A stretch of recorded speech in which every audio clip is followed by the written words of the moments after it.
With us today, I've had the opportunity to meet Rob Hunden, Hunden Strategic Partners.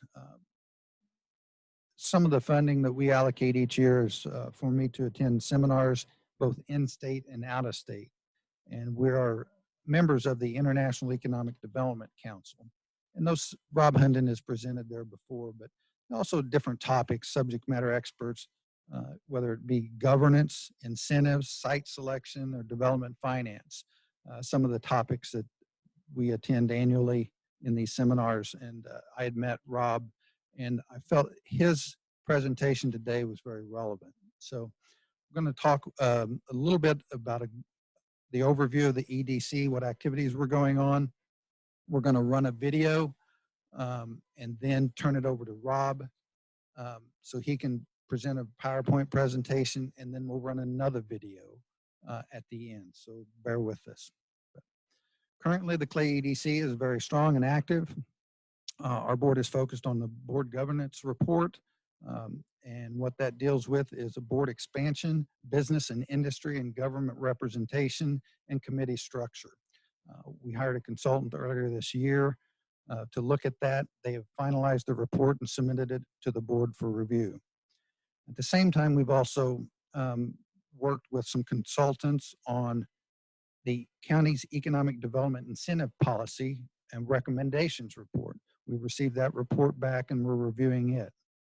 What that does is it looks at our existing incentives and our economic development policy, competitive trends in the industry, some of the industry basics, and some of our needs where we need to focus on to remain competitive. Future going forward, we're going to work on a 5-year strategic plan. We're looking funding for that from the state. And our focus on the future is going to be developing shovel-ready sites. That seems to be one of the most important aspects of economic development that we can better prepare ourselves for to remain competitive in this environment. So what that means is we've got to look at long-term plans, long-term funding commitments, public-private partnerships or P3s. We're going to look at developing at least 5 virtual buildings of different styles, have those building plans approved by the county or cities, municipalities, and look at sites, conduct the geotechnical studies, and have them pad ready and the infrastructure in place so that when a site consultant does come or a project does come, we can say, look, you're ready to go. Here's a sample draft. Here's a sample virtual building with a few modifications that might meet your needs. You can be ready in 2 to 3 weeks versus 6 to 8 months, really making us competitive. Other sources that we're going to look at for funding include the United States Department of Agriculture, intermediary relending program, and micro enterprise funds to help our small business. And as far as more infrastructure funding available, we're going to look to the Economic Development Administration. We're going to look to their technical assistance program and other funding sources. So I would like to, again, thank you all for attending. And again, we're going to start off with a video from the Orange Park Medical Center, and then I'll come back and we'll talk a little bit more about Rob. So this expansion for Orange Park Medical Center is really, in my view, a vote of confidence by the community in the work that we do here in serving our community. This is a 48-bed, 5-story tower, which is going to allow us to expand services, broaden our capacity. It's going to allow us to bring new technology into the facility and really help us better serve our community. So from my view, it's incredibly important for Orange Park Medical Center to provide services that allow our community, our neighbors, our friends, our family to stay close to home and receive excellent health care. This project's really going to allow us to do that even better than we do now. Orange Park Medical Center has been here serving the community for 45 years.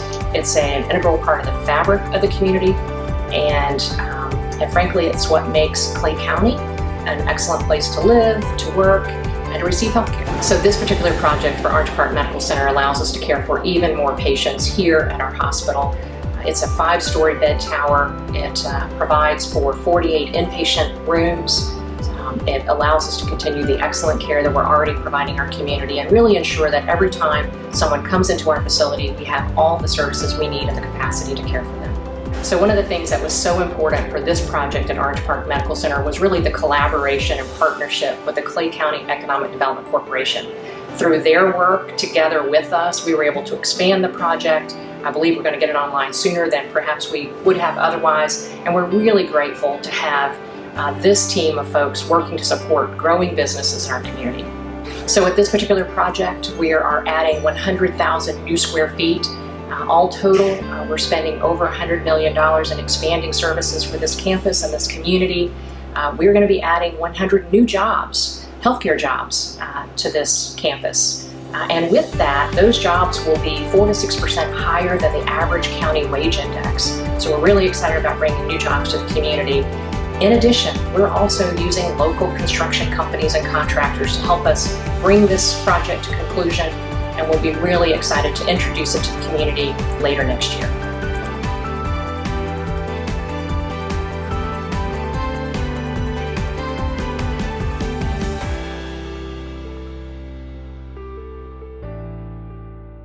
Now, I want to talk about Rob Hunden and his talented team of consultants that offer extensive experience in the feasibility, impact, and implementation of major real estate projects.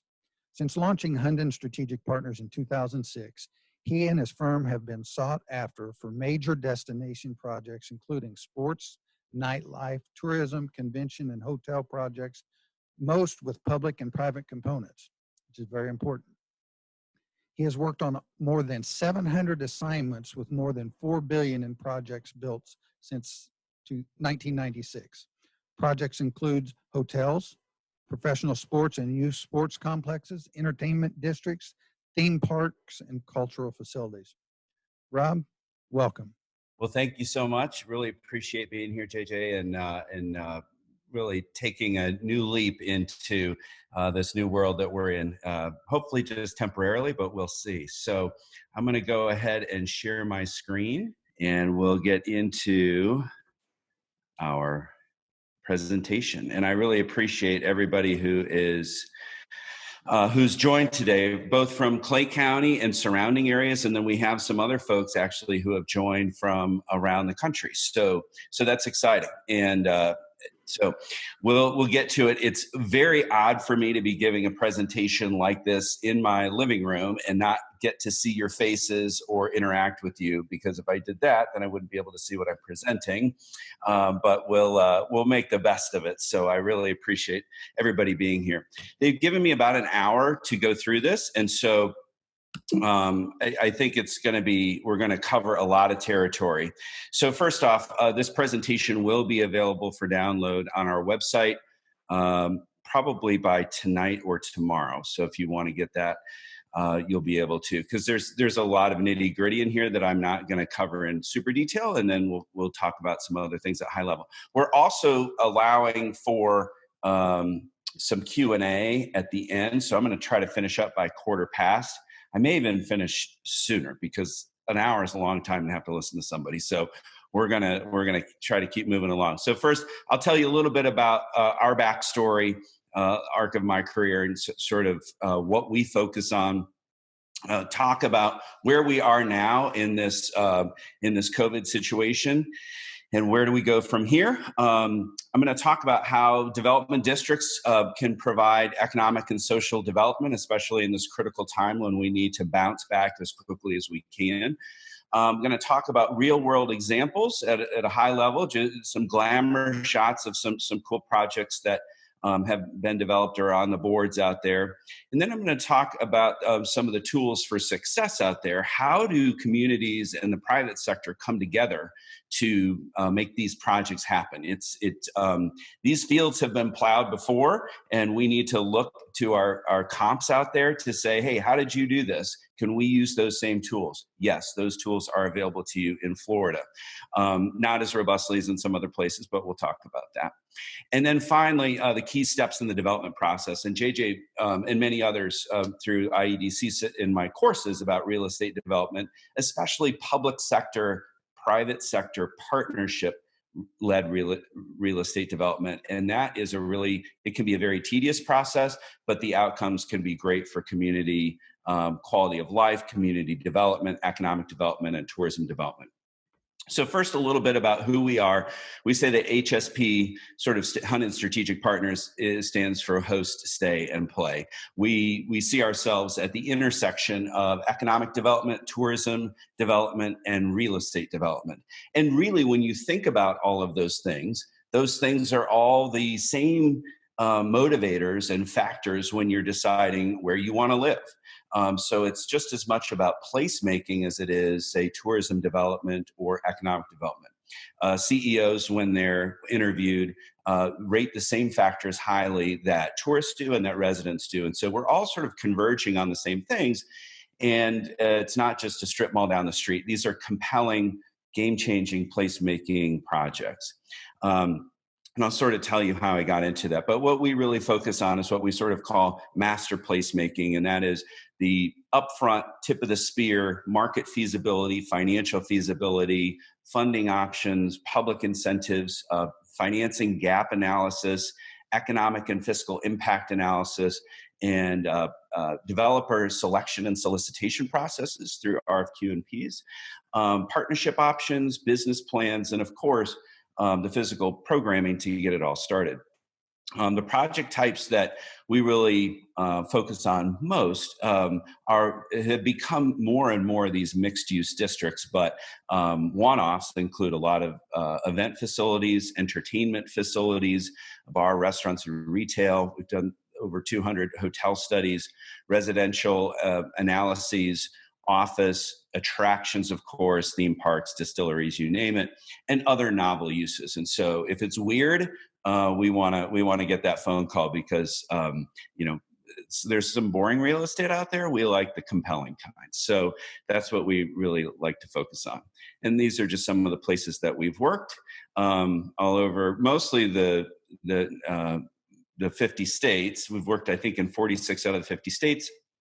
And have also worked across Canada. We're currently working in the Vancouver market on a big event mixed-use project, and all over. But I think just last year we worked in about 30 states. So we do get around, and we've worked plenty in Florida, although not in your neighborhood. So I can't wait to come down. I've gone out on a cruise via your area, but that's about the extent of it. So I can't wait to get a chance to come down physically when that's allowed. The arc of my career and my background really is on the finance side. And that led me to the Indianapolis Local Public Improvement Bond Bank. So I thought I wanted to be a real estate developer. Ended up on the public sector side, helping the city of Indianapolis try to develop itself as a place of interest, a good place to live, a good place to visit, a good place to work. And that took a lot of trying because Indianapolis is not known, as most places around the country are not necessarily known for having a lot of sex appeal, or they're not glamorous places. But if you put the right pieces together and you can make that compelling for people, then the good stuff follows. And so that's what we learned. I worked for a very pragmatic and compelling mayor about 25 years ago.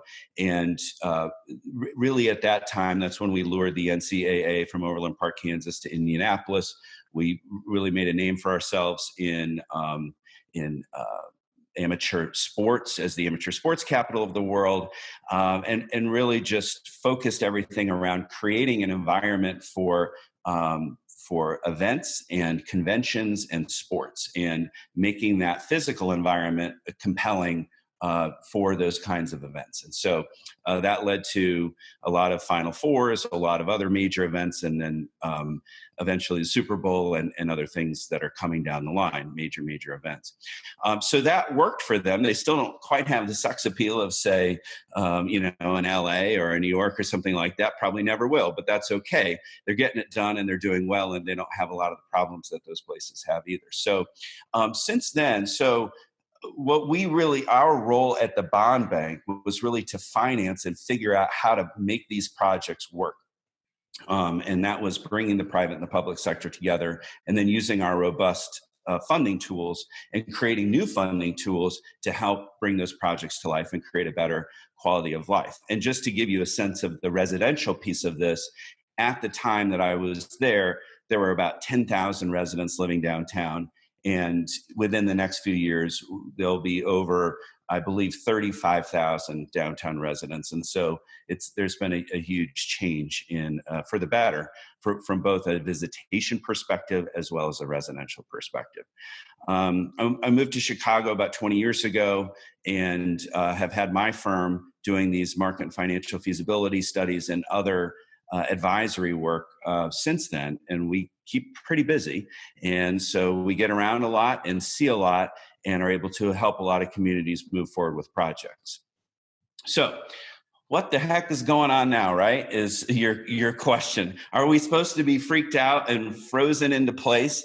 We're all sort of going through this PTSD situation, but you can choose. You can have the same exact thing happen to 1,000 people, right? And you'll get 1,000 different reactions. And believe it or not, you choose your reaction to those things. And our mettle is tested when we are presented with a COVID-19 pandemic, or a war, or any other sort of major chaotic event that's a disaster. We can choose to use that as a reset and an opportunity. So that's I think we all have had those meltdown moments and just thoughts and fears about, well, when is this going to change? When is this going to get better? We actually choose that every day. And to stress out and focus on what we can't control is of no help to anybody, right? That's a useless waste of energy. It's easy to get mad at the people on TV and the politicians and all of that, but they pay us to, they're paying to have our eyes glued to those things. And the more we can get away and just focus on what we can do to improve our lot as people and as organizations, the better off we will be. And I think that's really what you'll see is starting to happen. So how we respond to it will determine our personal and collective prosperity moving forward. Standing still, being frozen in place, as we've had clients that are, doing this. We advise them not against being frozen in place.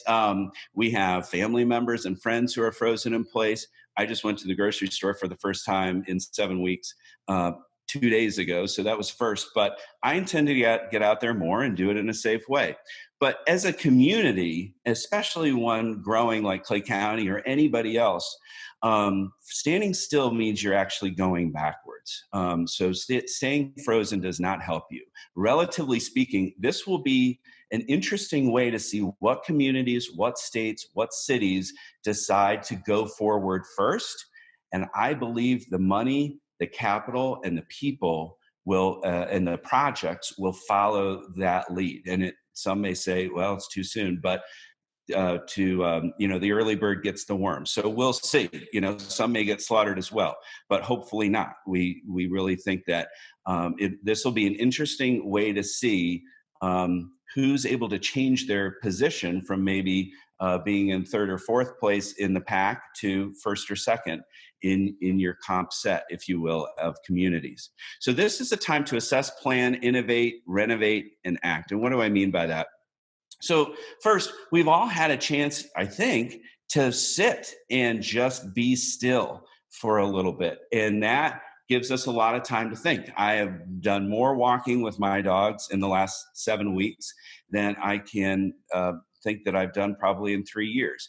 So I've had a lot of time to think, and I would imagine that a lot of you have too.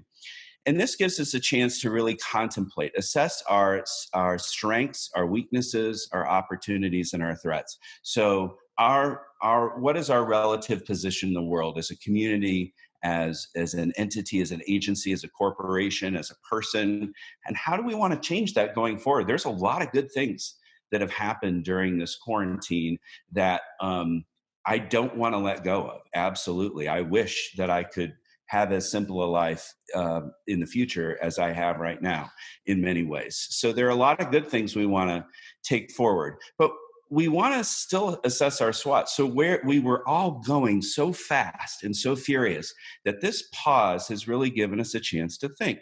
So where will we be relatively speaking? And as I talked about, we may be able to change our relative position to the rest of the pack based on how we respond to this situation. So plan. This is a great time to plan your future on your terms within a realistic context. This is the time to study so that you have shovel-ready projects when funding arrives. We are on stage 3 or 4 of maybe an 8 or 9, who knows, stage set of stimulus bills. Whether or not you agree with the amount of spending that's going on, we're all desperate for money, cash, and flow at this point, right?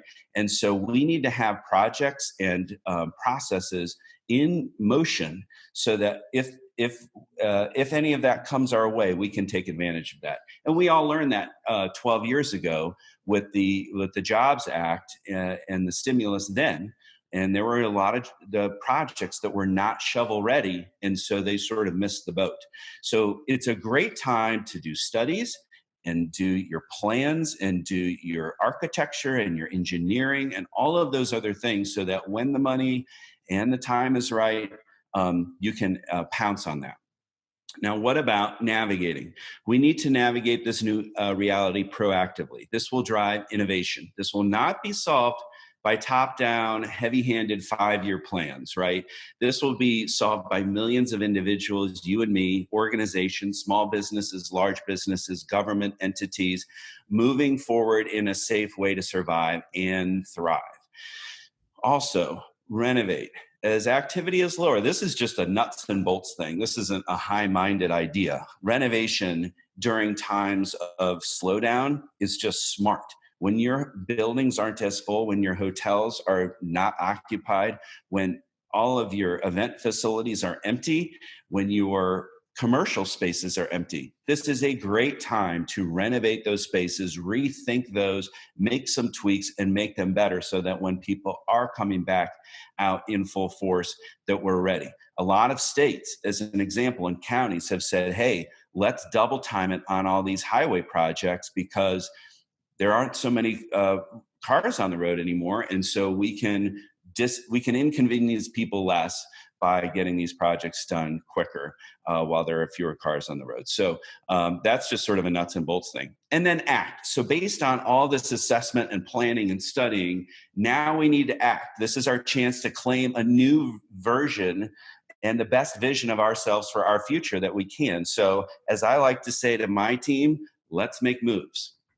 So what about Clay County? So Clay County is on the verge. The verge of what? Disaster? No, growth. You guys are growing like a weed. So, or like the beautiful pine forests in Florida. So you are booming and expected to grow from approximately 220,000 now to 330,000 in the near future. That is huge, huge growth.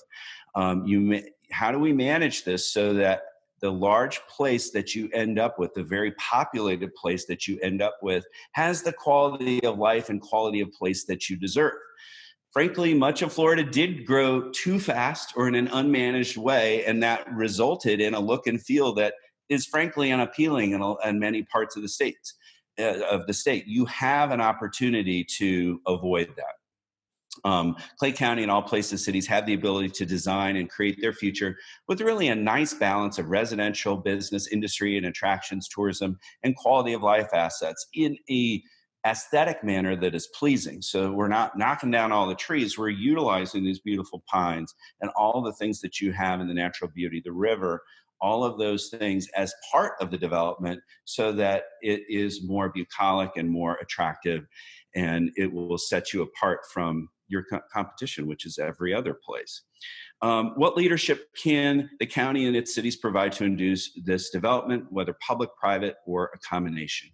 And of course, I can't not mention the First Coast Expressway, which has 7 interchanges, and that is going to just continue this boom as you're sort of connected in on a beltway now to the Jacksonville grid. So that's going to be really, really impactful.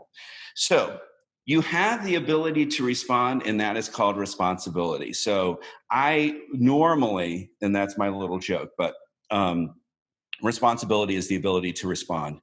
And you I believe I am talking to. I wish I could poll all of you and ask you questions and all that, which is what I normally do when I'm not standing in my living room, is I interact and I find out who's in the audience. But I know that you are all leaders in your field and leaders in the community, whether local, city, county, or otherwise, or corporate, chamber, you name it. So we all have a responsibility to lead, and you have the tools available to you. And so I think this is the time to do it. And based on everything that JJ and the others have told me, there's a lot potentially in the hopper. So one of those things is the fairgrounds. So the Clay County Fairgrounds Master Plan was completed. And there's, I think, a lot of momentum. You have a lot of opportunity. You sit next to a lot of places that generate a lot of related opportunity and activity from tourism and economic development. And now would be probably a good time to continue those studies, going from a high level of a master plan down into the nitty gritty of a business plan, a market and financial set of analytics and modeling and all of that to figure out what is actually viable. So that's something that's sort of on the boards out there that we wanted to, and then certainly I think JJ and the others wanted to encourage is keeping that conversation going about sort of the initial phase, which is some basic improvements, which at a low cost, and then thinking much bigger for an event center in phase 2. And so that's something that we're eager to continue that conversation on.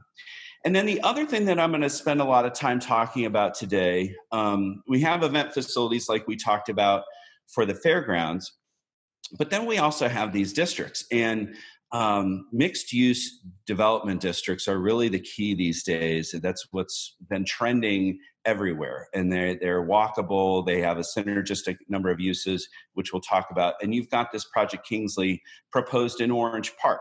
And so that is looking very compelling. I'm not here to opine on it per se, but just to show that there are these really great placemaking style projects that are being proposed. And this one is in your county, obviously, and has a nice mix of uses. So this is something that will enhance quality of life. So now, what about mixed use districts and any real economic development project?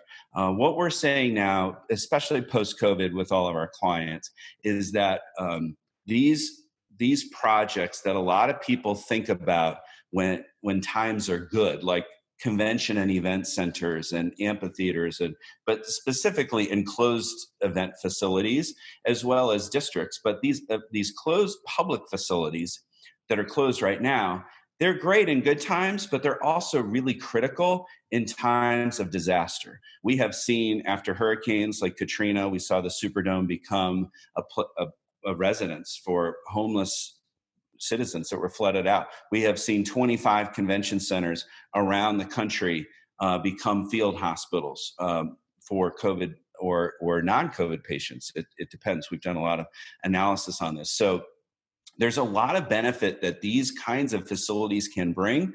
And often they are the centerpiece and the anchors of these mixed use districts. I'm going to take a drink of Dr. Pepper here. Diet Dr. Pepper, which is very good. Shout out to my Texas friends. So this is a major trend. And so this district development model is something that has been really trending for the last 5 years. And I need to just hide some stuff on my screen so I can read what I'm about to read to you or present to you. See all the words there.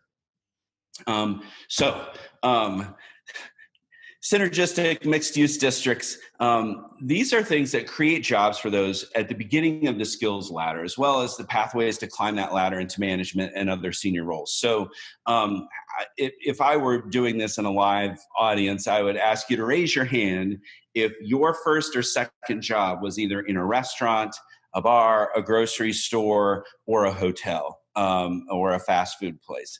Most people start their career in the very types of businesses that are honestly the most hard hit right now, and we need to get those back. The impact from these jobs is critical, and it is a ladder and pathway for success for so many.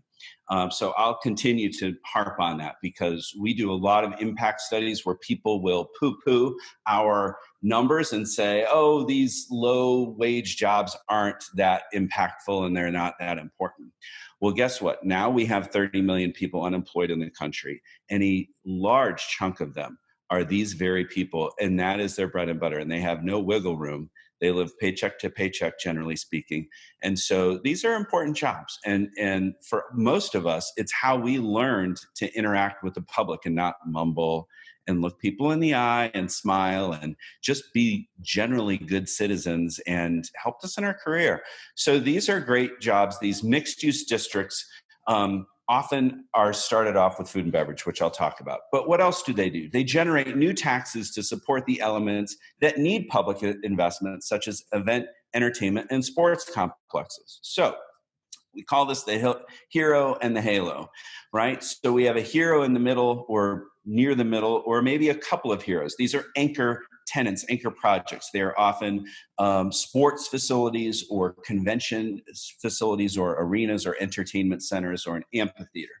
And those generate episodic visitation on a mass scale, right? And by themselves, like the Pontiac Silverdome that used to exist in Michigan, by itself, it doesn't really do anybody any good. And it's not a silver bullet that is going to fix anything or creating anything.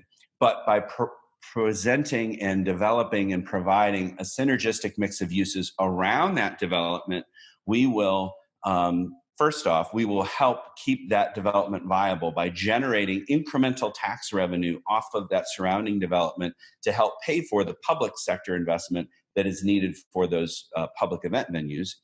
And those private sector developments that are developed around the anchors, those benefit, they get a halo effect, because every time there's an event at the convention center or the sports facility or the entertainment facility, those crowds are coming in and they are using those restaurants, using those retailers. They get a huge boost.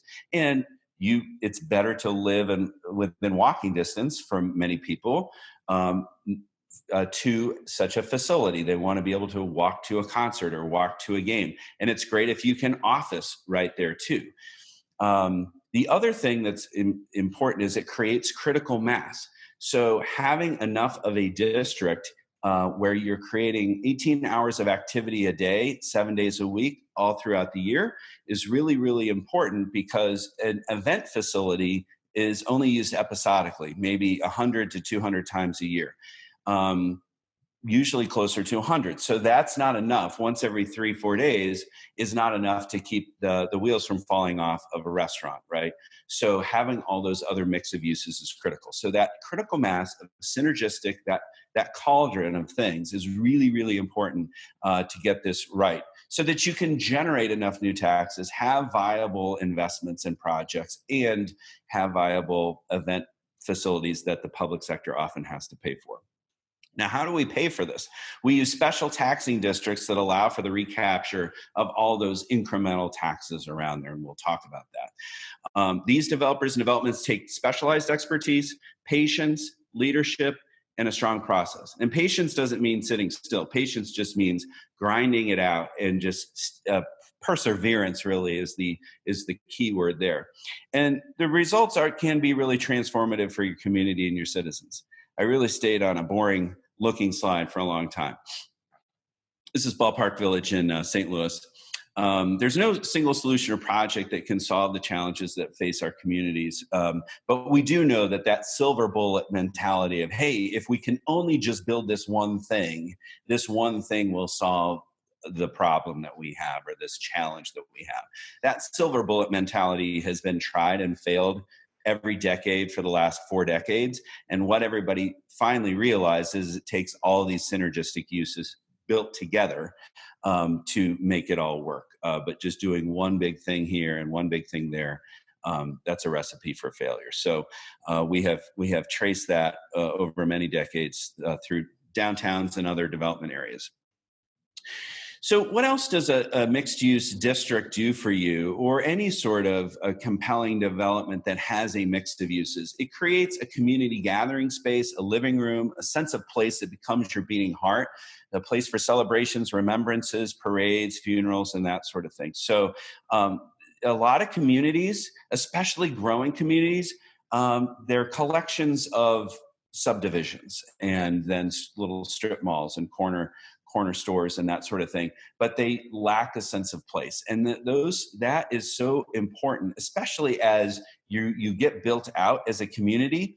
You will run out of space, and once you run out of space, you're basically locked into the real estate uses you've developed, and you've got to live off of that. And it should really be a nice mix, because if you're all residential, that is a really negative fiscal situation to support the schools. When you only have houses, you need businesses to help provide a tax base for those. But also, you want to create not just a bedroom community, but a true community. And so having that heartbeat is really, really important. I wanted to show this slide. I sort of already talked about how important the kinds of jobs that are generated and supported by these districts, but also these event facilities and placemaking projects. These are leisure and hospitality type jobs in many ways. Now, of course, the office jobs and the other jobs that come with these in office buildings, and the residential, which is typically high end and new, those are different kinds of people. Like the same people that are working in the concessions or the restaurants and all that may not be the ones obviously working the offices or living in the residential places. But there are a lot of jobs that are supported by these districts all throughout the spectrum. But many of them are what I mentioned before, which are the hardest hit, leisure and hospitality. So that was just we'll have the new numbers that will come out either. I don't think they'll come out tomorrow. I think they'll come out next Friday, based on how the days fall this week. But it's going to be an ugly number. And leisure and hospitality, which is really the heart of much of the Florida economy, is really getting hit. So these are just really important, but there are all kinds of jobs all over the place. And then food and beverage really is the key building block of any neighborhood or district. Why? We have to eat. Events are also a key programming element to bring people to tough areas that people are not used to. So just so you don't think that we only get hired in places that have it all together and they've got it all figured out and where this is just the icing on the cake, the opposite is actually true. We are typically hired when it's like, hey, we have this really horrendous area that no one wants to touch with a 10-foot pole. Can you transform it to something that is going to be the complete opposite, that everyone's going to love, and it's going to be a great neighborhood again, or something like that, right?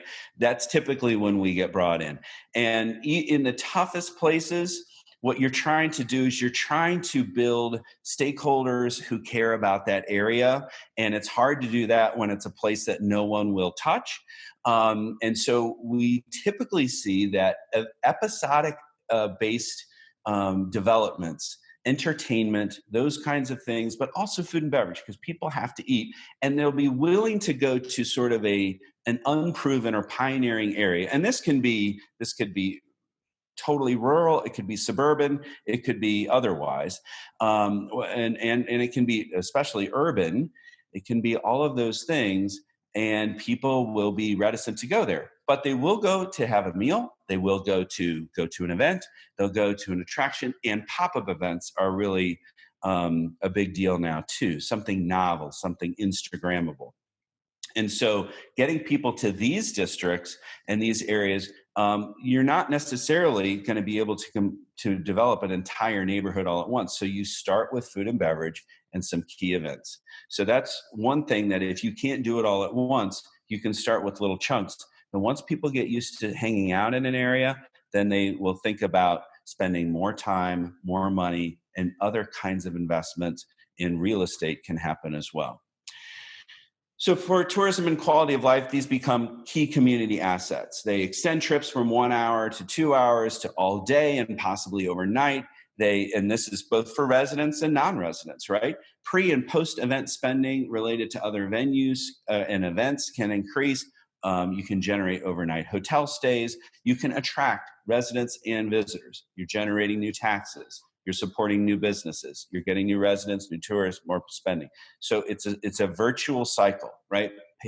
Places, and I think Maura Gast from Irving, Texas is on, so shout out to you. She has a great phrase that I always screw it up, but essentially the places you like to visit are the places that you want to end up living and the places that you want to work, and it's this virtuous circle, right? So the other thing is that just from a leadership perspective and your responsibility as leaders in your community, people, money, and business, they go where they're treated well. There is mass migration happening in this country at all times. And we are the freest migrating people in the world internally to our country. In most other countries, Western style industrialized countries, people don't move around as much as we do. We move when we get antsy and there's a new opportunity. And one of the reasons is because there aren't shackles on us to do so, which is great. And then there are opportunities and people can go where there's opportunities. And they do. There's been a mass migration to the South, but not all equally. Florida, Arizona, Texas have all benefited. The Intermountain West has benefited. The high cost, high regulation, high tax states, those are the ones where people are migrating from. The people, their money, and their businesses go where they're treated well. And so those things are happening, and you are the beneficiary of that. And so you want to help those. If you want to help those with the least, you need to attract people and the investment, and that will spread the wealth around. And if you can do that attraction of people investment, you will grow the pie and you'll have more resources to help those with the least resources and skills. And if you put up barriers to investment and development, and a lot of times our public sector clients kind of think of the private sector as sort of greedy and evil, but at the end of the day, we just need them to sort of like get on the same language page. And once they understand the decision-making tree for each side, it's a partnership. So I think that's part of the education. So we don't want to push away in investment and in migration. We want to invite it, but we want to do it in a smart way. We don't want to let growth happen uninhibited without any aesthetics or anything like that. We want to do it in a managed way. Now, your leadership matters. Only 10% of the projects we study get built. Why? Some are not viable. However, most are viable, but do not have a strong champion to carry them over the finish line. So leadership matters, your leadership matters, and you can influence your leaders to give them confidence to pull critical projects over the finish line. And this is true. I think sometimes people just need to hear that and know it. I think sometimes staff feels like it's pushing on a string to try to get anything done. We do need those mayors, those county administrators, those county leaders, those state leaders, mayors, everybody else to pull that rope. So now let's look at some real world examples and tools for success. First, I want to talk about entertainment districts and these mixed use districts that have happened around major league sports, just as it was a way for me to get my brain to remember that you've got some opportunities in your area for something similar. So all the major league sports teams have started to move in this direction of having an entire district around their facilities, and because they recognize that hero and the halo model too, for a lot of different reasons, all beneficial. And that is happening for you too. So in your neighborhood, we've got the Lot J Entertainment District that's been proposed.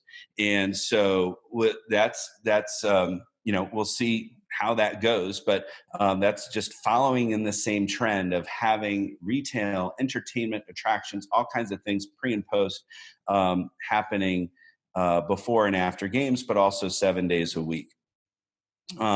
Also, because I saw that Maura wasn't on here, I quickly put a slide together for the Irving Music Factory, the Toyota Music Factory in Irving, Texas. Many of the places that we work are rural or suburban or some combination or have little bits of urban areas. Irving has Las Colinas, which is a beautiful corporate office area, but it had a ban on alcohol for many, many years. And they had the Dallas Cowboys for many years. Well, they got rid of the Cowboys, but they got alcohol. So I'm not sure, was that a good trade-off? I don't know. But both things happened, right? And then they needed to come up with something else to stay viable as a community and have a long-term plan. And so they induced the development of this mixed-use entertainment district, which was essentially a very big P3 project, about 50% public, 50% private in terms of the investment, but it involves a major indoor-outdoor music venue, bars, restaurants, a convention center, a new 350-room Westin hotel, and of course, corporate office. And that has done a lot to reestablish Las Colinas, which is what they sort of call their corporate office area, as a place to live, work, and play. The Kansas City Power and Light District used a super TIF model, which we'll talk about, in Kansas City, Missouri. Kansas City, Missouri used to be a downtown of surface parking lots. And through the great leadership of Mayor Kay Barnes, who wanted to get the Big 12 basketball tournament back, developed the Sprint Center, got the Power and Light District developed with Cordish companies, and expanded the convention center. And they're all jammed next to each other. And it was a tough deal. And they opened into a recession, which hurt their fiscal situation. But they were ready, and they came out of it, and they've been very successful in the ensuing 12 years. The 78 is another district financing model, sort of a super TIF setup in Chicago. It's taking an area that has been undeveloped right south of downtown, many, many acres, an entire neighborhood, and a new transit stop that we have done some work on. And that's about a $5 to $7.5 billion project, sort of like the Hudson Yards, but for Chicago. The district in San Juan is just outside their convention center. And this is not, I want you to understand that this whole area is an industrial sort of landing strip area. This is something that you may be able to relate to, and a lot of communities can, where we all have these sort of backwater areas that we're not sure how we can develop them. This is not by the beach. This is not, walkable to all the Condado and all those kinds of things. This is its own separate deal. They've been trying for years to get this convention center area going. And so they now, and we did this study for an entertainment district that is about to open, and we'll have a Hard Rock Hotel. It's going to have all kinds of great things going on. The Navy Hill Arena District in Richmond is another mixed-use development district that, as you can see on this map, it's about an 80-block district that about 10 of those blocks were new development of a new arena, about 17,000 seats, and a new convention hotel, and then 8 blocks. So one public style investment and 9 blocks of private investment in an 80-block recapture district, essentially a super TIF district. And I'll explain what that means in a minute. But essentially, and now this is on hold. The current council was scared of this deal, so they did not vote for it. But they desperately need it, and it's another example of a district model. The historic stockyards in Fort Worth, Texas. Gets about 4 million people a year. They go to see the Longhorn Steers march down the street a couple times a day. And many other things. But now it's being reinvested in as an entire mixed-use district. But how were they able to do that? Well, it was with essentially a TIF district, a tax increment financing district, which in Texas has a slightly different name, but that's essentially the project. And so now they have lots of other things being infused into this, such as a $200 million boutique high-end conference hotel, Shake Shack, and a bunch of other retailers and restaurateurs. But the restaurants are very locavore. They are not generic, other than Shake Shack. They are not national brands. But I had to throw that one out there because they were open when I was there about a month ago before all this hell, 2 months ago before all the hell broke loose. So here's another area. Talk about the opposite end of the spectrum. So Chester, Pennsylvania, right? Chester, PA. Now, I'm not really showing you the true picture of this. If you saw the true picture of this, you would think, wow, HSB has their work cut out for them. This is a bunch of parking lots. Basically, the wharf exists and Talon Energy Stadium exists, which I believe is now going to be called Subaru Stadium. And that's where the Philly MLS team plays. But that's all that's there. It's a tough neighborhood just behind them. Chester, PA is a sort of a very struggling area that's essentially bankrupt as a community. And so we are working on a district plan that in phases will help them use their resources and use their anchors to leverage and generate new investment in other things like the youth sports complex, other entertainment facilities, and eventually hotel and residential and other things. And so we are working with the master planning firm to figure out how best to literally place all these things so that it actually works. Because there are lots of master plans out there that are uninformed by market realities. We come across those a lot. I'm sure you've seen those pretty pictures a lot too, and they don't make any sense in reality. And so our job is to come in and say, okay, based on what the market would do with this, how do we make this thing work? And in their case, they're probably going to have to do it in baby steps. It will not be like dropping a spaceship of critical mass in all at once. So we see all kinds of things out there. The Alliant Energy Center district is something where we hope that we can get a district model in place to really turn that into a mixed-use area, because we have a whole master plan for that as well that's well supported by our feasibility studies. And we're also working on a massive mixed-use district that's qualified for STAR bonds in Overland Park, Kansas. Now, this is a massive suburb of Kansas City. And would have some characteristics that are similar to yours.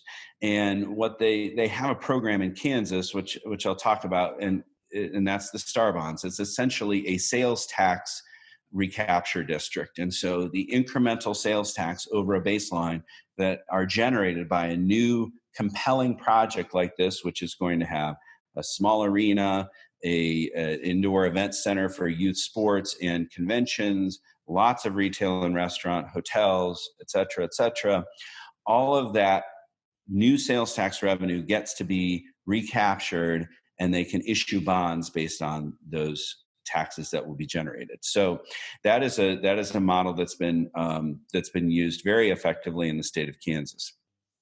Carmel, Indiana, where I'm from, and JJ knows about this place too. It's the home headquarters of every roundabout in the USA. I think we're up to 115 or something now.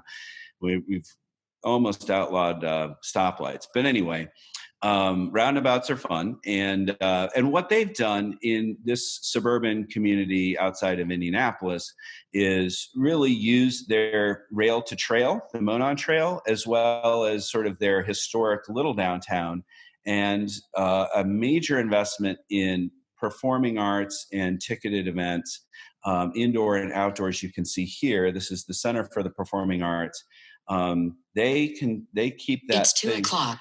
I've got 15 minutes. Okay. They keep that thing packed with events, indoor and outdoor, and it was all funded by a TIF district that picks up incremental real estate property taxes from all the office buildings in the area. Lansdowne Park in Ottawa is another mixed-use project that's done very well that we've worked on. I'm going to move a little faster now. We worked on the whole redo of Navy Pier that just has been completed, and now we managed the hotel development process for the end of Navy Pier. We will now have a 220 plus or minus room Curio Hotel by Hilton on the end of Navy Pier.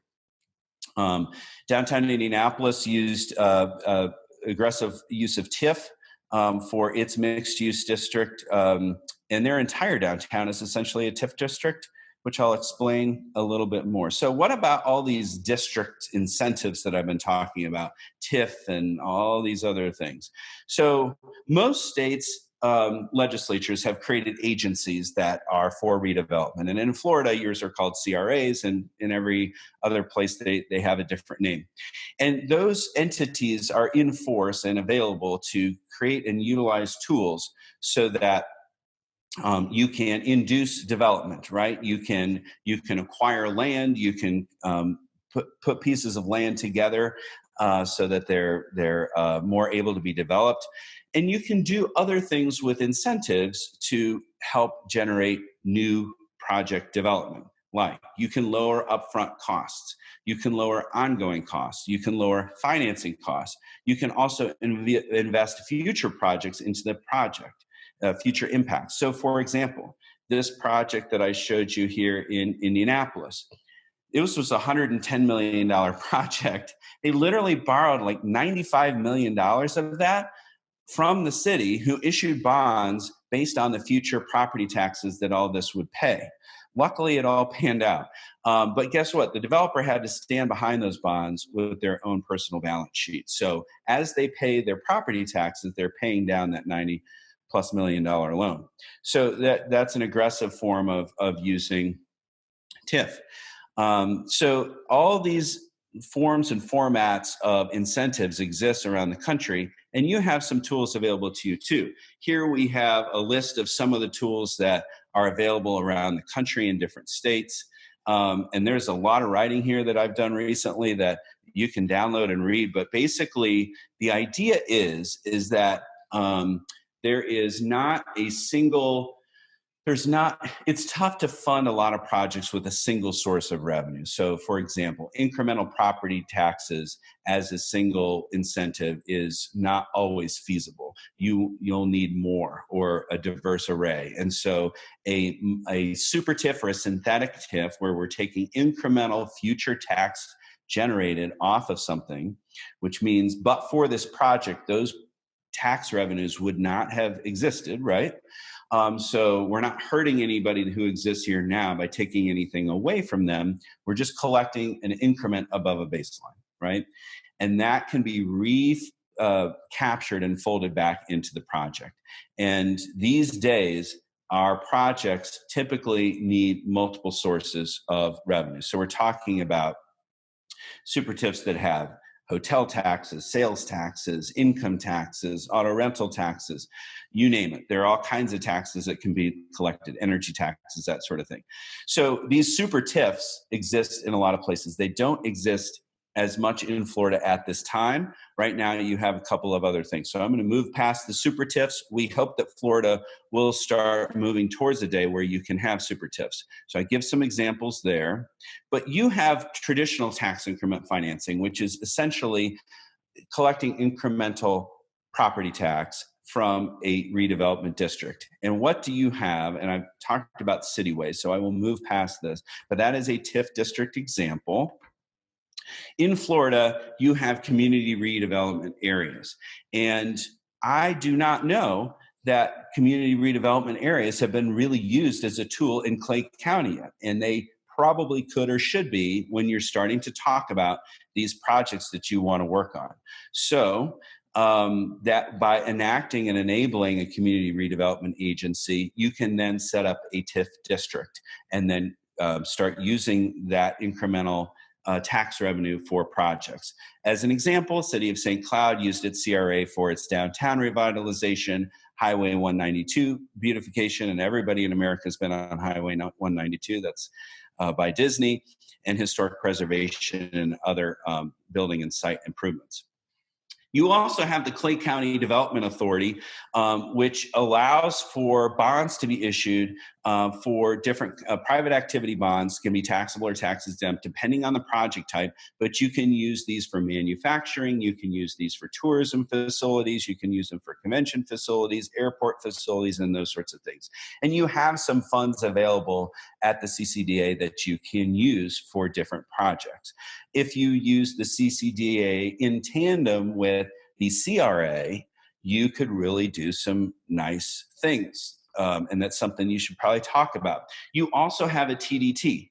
Now, in Florida, the Florida legislature has allowed the tourist development tax to be utilized for a lot of things. This sixth penny, typically, which you only have 5 pennies right now, you could try to go to the sixth penny. That would allow you to have more money for investment in quality of life and other tourism things, but it has to be tourism related. Right now, you do have that ability because you do collect a 5% tourism development tax. And here we've got an example of what they've used the TDT for in Osceola County, which is a lot of event facilities for youth sports. The other thing that is out there is the Tourism Business Improvement District. We call it a TBID. And this was really developed in California as a result of the public sector basically going in and saying, hey, all these hotels are generating tons of hotel tax. Let's grab that and use it to fix our sewer system and house the homeless, or whatever they decided they wanted to use that was not related to tourism. So the tourism industry got together and said, hey, why don't we create a self-tax where we can tax ourselves based on a percentage of room night sales, and we'll pool those funds and we'll use them to promote our county, say Clay County, as a place to visit. And so these T-bids have been able to do that. And so T-bid example is in Fort Worth and also in West Hollywood, California. But there are dozens and dozens and dozens of these all around the country. And so these generate additional funds for promoting tourism. What that also then does is it frees up some of the TDT tax to be able to use for product development. And when I say product development, I mean things like game-changing event spaces and major assets that can be both quality of life and tourist attraction projects. Other examples of super tips are the professional sports development area, which was a regional and local tax in Indianapolis. I give that example. I talked about the Star Bonds being a sales tax recapture district, and we give an example there of the Blue Hawk project that's currently under in process. Then there's the Kentucky Tourism Development Act, which allows for a 25% recapture of the project cost based on the project's generation of state sales tax. Now, it's a really compelling program that we've worked on for many, many, many years. I've worked on it for about 20 years, and it's done great things for the Commonwealth of Kentucky. And we give an example there of the Churchill Downs project that's just today was put on hold, but hopefully it'll come back soon. And then both the Power and Light District in Kansas City and the project in the Ballpark Village in St. Louis use the Missouri Downtown Economic Stimulus Act and authority to get their super TIF done. And so we give those examples. And then there's the project financing zone in Texas. And we've used this in Fort Worth, and that essentially is a tax increment district for state hotel tax and local hotel tax. So basically, and the dogs just got back from a walk, so hopefully they're going to stay quiet during the rest of my little spiel. There are other types of incentives that can be used, and those include a deal closing fund, a deferred interest loan, discounted loans, low-cost loans, a revolving loan fund, guaranteed loans, grants, an enterprise zone, land write-downs, tax abatement, tax exemptions, and tax rebates. And we've talked about some of these as well. So there are lots of tools out there, and so it's just good to start availing yourself to these tools so that you can be really compelling with your project and with your process. So let's talk about, in our last few minutes here, let's talk about the key steps in the redevelopment process. Great ideas. So how do you successfully implement them? If you do not go through a logical process, you'll confuse yourself in the market you're trying to attract. Now, this is really specifically to the public sector. Deciding what to build before you know the feasibility makes no sense. Issuing an RFP before you have a financing or mechanism or a plan to pay for it doesn't make any sense. Or negotiating with the developer before getting approval from your political leadership, none of that makes sense. So let's not put the cart before the horse. We have this 8-stage model of real estate development. It's got to start with doing your homework, the market feasibility, the site analysis, the financial feasibility, and the gap analysis. If you don't know those things, you really can't move forward. But we see a lot of elected officials say, boy, do I have a great idea. Let's do this. And then they skip about 5 steps and then end up having to start over because they find out, too late, of course, that this was a bad idea because they didn't do their homework. So we're going to talk about each of these things really, really briefly. So first, the market and site analysis and market feasibility. Here, this is the bread and butter of what we do, which is you have a great idea, you want to build all these things, that's great. But just because you draw pretty pictures doesn't mean they're going to come to life. The market has to support them. And what does that mean? There's got to be a demand in the market and a lack of supply, right? And when you have those things put together, it's going to mean that something's going to generate more income than what it costs to build it, right? So that is the heart and soul of market and financial feasibility. What influences the viability of a project? Well, supply growth, the local market growth. You guys are growing. Your location's strengths, weaknesses, opportunities, and threats. What's the reality of doing an amphitheater? What's the reality of the restaurant business? Right now, it's pretty tough. How about a youth sports complex? How realistic is that? Do those make money? Not usually. If you can break even, great, but they generate a ton of hotel room nights, and they're great community assets. How are the comps performing, both your comparables and your competitors? We want to know all those things. That influences both what we recommend and the viability of a project. So what about the financial feasibility? Do the profits from the project support the development costs? That's the key question. For most of our P3 projects, the answer is no. Otherwise, the private sector would just go and build them, right? So projects that do not generate operating cash flow or profit have zero value to the private market. Let me say that again. If something does not generate operating profit, it is worth zero in the market. So if it generates some operating profit, but not enough to pay back the development costs, then it just has a feasibility gap. And a lot of our projects have those gaps, which is where the private and public sector typically come into play. You may want a nicer and better and cooler hotel than the market will bear. Maybe the market will bear a Hampton Inn, but you want something really posh, right? So then the public sector can come in and fill that gap, because there is a distant difference between those two costs. Now, I'm not going to get into all the details of the financial ratios, but basically you need to be able to get a big enough loan from a bank and enough equity from equity investors to support your project. And if you don't have strong cash flow coming off of a project, you're not going to get it. We look at all the different property valuation approaches, but the discounted cash flow or capitalized value model is the most relied upon. And I'm not going to explain that all in a 2-minute spiel, but I will tell you that we do all the financial modeling to figure out if something is supportable and viable. And banks like predictability. Your project is hard as in economic development because it's probably a little bit different. And banks like predictability. That's why you see the same thing built everywhere around the country. The same Starbucks, the same McDonald's, the same Hampton Inn. That predictability means they can just rubber stamp all these things and say, hey, that did great the last 100 times. I bet it'll do great this time. But your project is going to be more interesting, which is why the Toyota Music Factory took so many years to get off the ground, because it's unique and distinct, and there are no comps and there are no people out there just saying, hey, I want to buy one of those, right? It's an illiquid market, whereas there are tons of people willing to buy Starbuckses and Hampton Inns and those kinds of things.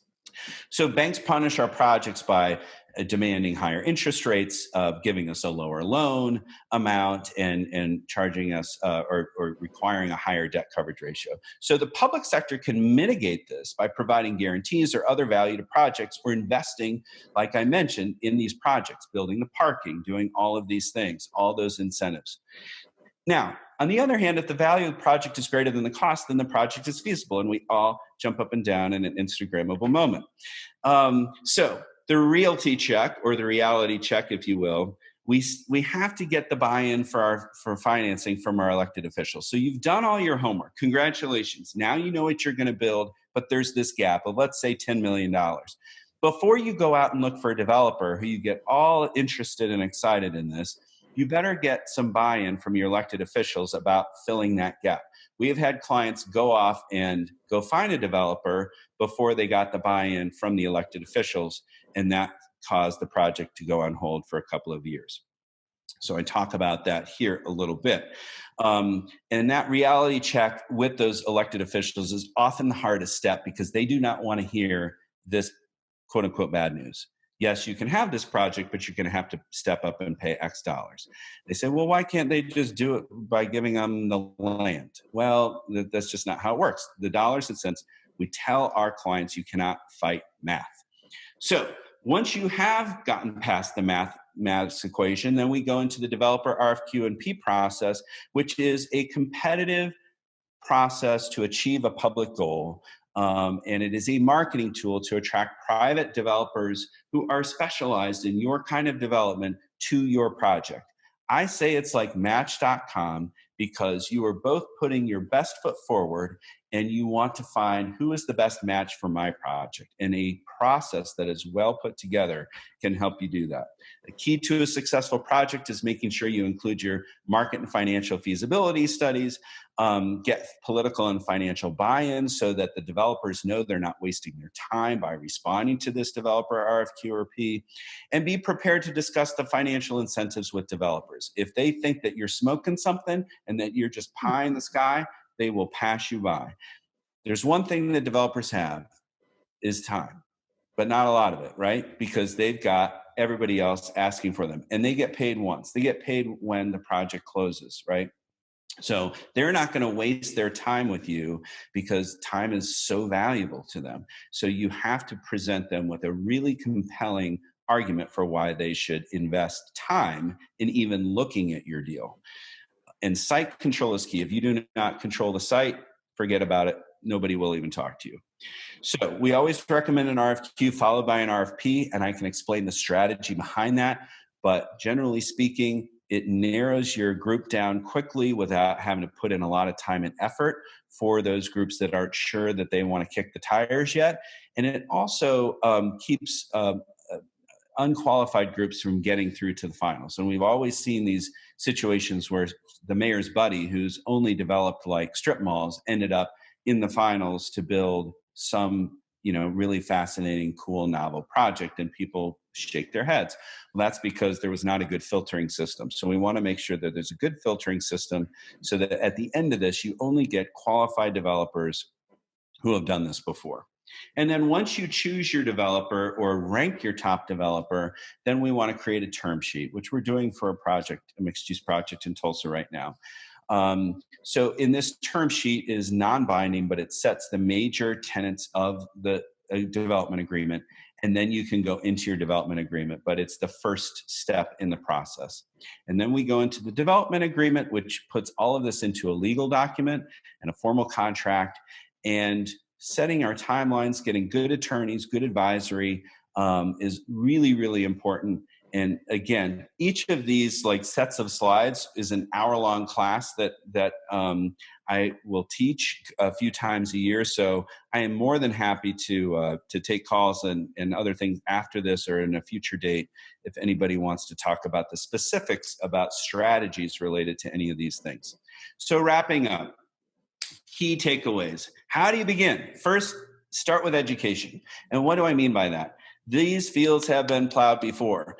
So you want to do your homework, do your studies, find out what other communities in Florida have done. The setup is there for you. The CRA, the TDT, the CCDA, all those tools exist. So get those in place and ready so that after you've done your homework and your studies about what's viable and what you can afford, then you'll be able to act. If you don't do all of these things, you'll have a project, but you won't have the ability to fund it, and vice versa. So that's really the step. But we say, first off, do your homework, and certainly we can help with that. So that is the end of my formal presentation, and I really appreciate everybody, whoever lasted throughout this whole thing. Really appreciate that. So I guess we'll open it up and give it back to JJ. Thanks, Rob. Appreciate it. So a very detailed analysis and presentation, looking at options and giving us ideas of things where we can go. So we've got a couple questions. And if you have more questions, please enter them in the chat. room, and we'll try to address those. So, first question, Rob. With so many employees working from home, can we expect this trend to continue on some level, thereby reducing the need for office space? And Yep. two-part question. What effects will this have on existing and future office and real estate occupancy rates? It's kind of loaded, and I know that's not specifically your area of expertise, but obviously it's a question on many people's minds. No, honestly, it's something that we're involved in often. And as a matter of fact, when we're working on this big project in Pawtucket, Rhode Island, which is a mixed-use project that's going to have office in it, as well the project in Overland Park, Kansas. And that's the real question: is the amount of square footage per person per office worker has been trending down for decades. It used to be 250 square feet per person. Everybody had their own office, or then everybody had their own cubicle. The cubicles then shrank, and now then we got into sort of this, everybody essentially shares the same table or a desk, which is what we are now in our office. I think we're at 150 square feet per person or something, because we're all crammed in there, sharing the same desk, breathing on each other and all that. So we had the same questions. I was on a panel or on a Zoom with a bunch of real estate developers of office, and the ideas that they're saying are maybe the need for space is a wash, and maybe it isn't. So the wash idea would be that you have more space per person, but you alternate days in the office. So essentially, you basically two people share a cubicle, maybe something that's got more walls to it than our shared spaces today. And but we're only half of us in the office at any given time. So we have our human interaction, but it's at a safe distance. But so that's the wash idea, is that you have twice as much space per person, but only half the people in the office at any given time. That's not a perfect situation for like getting people together for meetings, but we've all been getting so used to doing these virtual meetings that it could occur. And I have a feeling that there will be a trend towards generally less usage of office space. Although a lot of people are really missing getting out of the house and seeing other people. As much as they hate going to work, there's a part of society that really wants to get out of the house and be somewhere else throughout the day. Okay, a couple of follow-up questions. Thank you, Rob. As a small town elected official, it's sometimes difficult to get our small businesses to support new business development. They see it as unwanted competition and or too much change to the traditional makeup of the town. How do we instill a willingness to support new development? Also, how do we get the public on board? Yeah, well, certainly with small business, what we have seen is that critical mass is, it's that gravitational pull. More is actually more, and so for small businesses like restaurants and retailers, critical mass is actually good. You don't want to be a one-off. You don't want to be one of two or three. You want to be one of 100, because that is just going to have more gravitational pull. So I think in educating those folks to that reality and showing them sort of the difference that it's made in other places is a good way to do that. It's a good question, but the rising tide does tend to lift all boats, and it also forces people to sort of keep up their appearances. So we see that when new investment is made in any sort of asset class, whether it's hotels or restaurants or retail or anything like that, the others have to sort of up their game in order to benefit. They all do benefit, but if they're sort of the worst of the pack, then that's this creative destruction that free market capitalism provides for. I agree, Rob. Thank you. Next, what about mass transit to these mixed-use areas? These would serve the workers who work on site and encourage more visitors.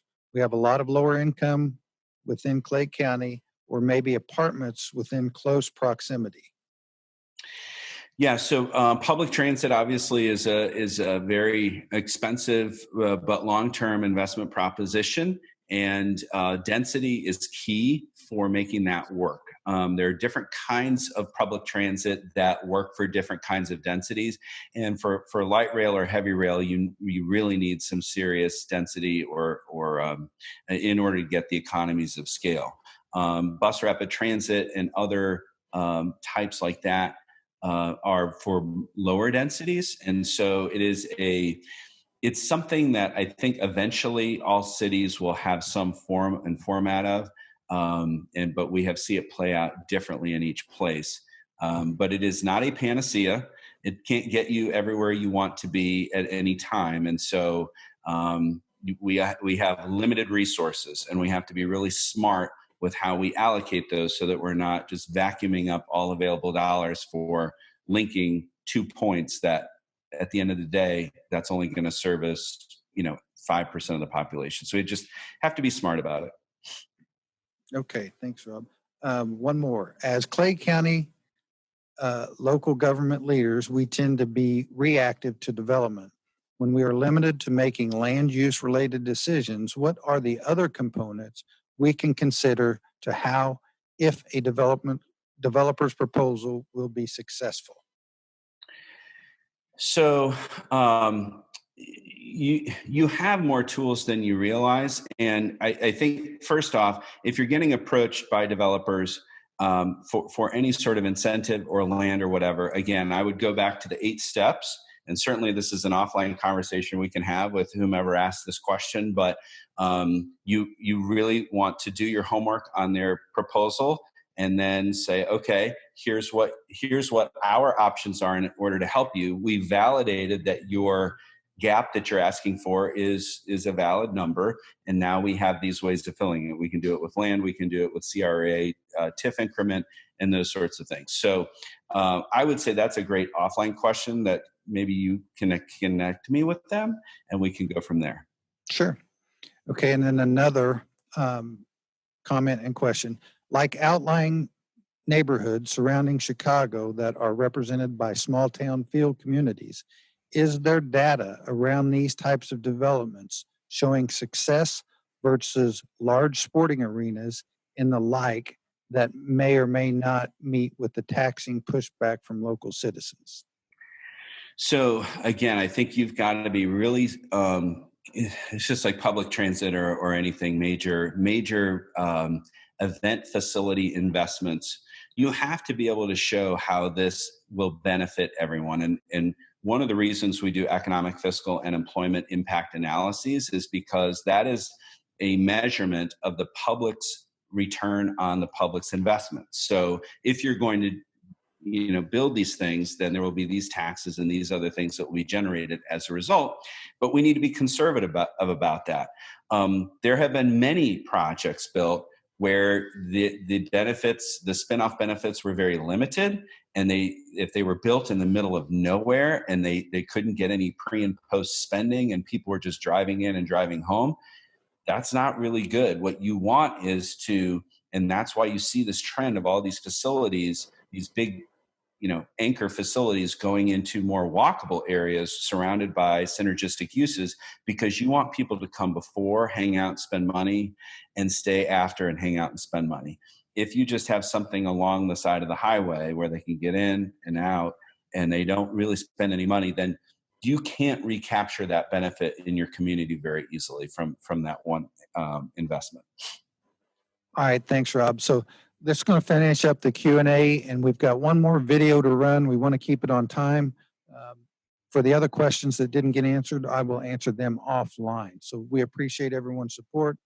The development that's going on in Orange Park and other parts of the county, I want to follow up and highlight what's happening at Keystone, more videos in the future. So this is the next video.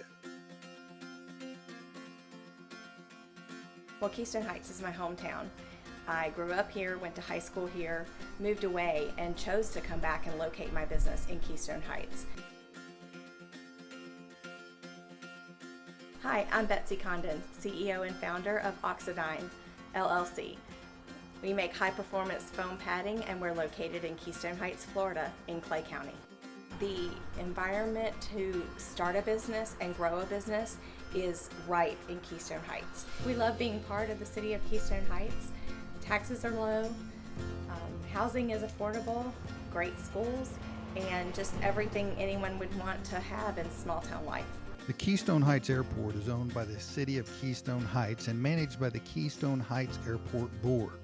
The airport property consists of approximately 2,400 acres and straddles both the Clay County and Bradford County lines. The airport was originally Camp Blandings Airport during World War II.